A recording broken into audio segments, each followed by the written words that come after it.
on patrol of the porous border between Kenya and Somalia.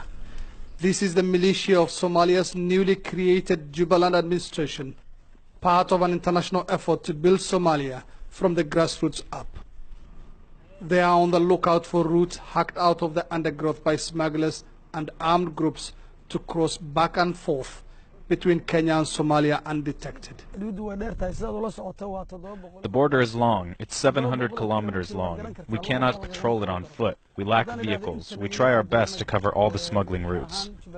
The militiamen are based in Doble town, a few kilometers from the border. Over the years, Doble has served as a transit point for those coming from far and near who want to join Al-Shabaab. The group lost control of the town some 3 years ago, but they still operate in the thickets outside it. These men say they are trying to shun the image of their town being a route for Al-Shabaab. In recent months, they have arrested some Al-Shabaab members. Mohamed Ibrahim is a Kenyan national and an Al-Shabaab member. I was arrested while buying food. I was in charge of logistics. I also used to conduct roll calls for the fighters and distributed uniforms. I was recruited into Al-Shabaab a year ago by a relative. Once in, I had no way of backing out, as anyone who tried to escape was killed. Mohamed used to operate in the Al-Shabaab training camp of Ganjaron, 60 kilometers from the port city of Kismayo.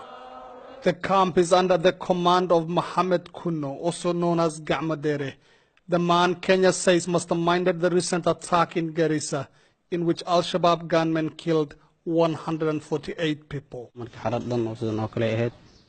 It's a huge camp. There are about 300 fighters, both foreigners and Somalis. Almost all of the activities of Ganjaroon camp are geared towards carrying out attacks in Kenya. We also met 2 Tanzanian youth arrested while on their way to join Al-Shabaab.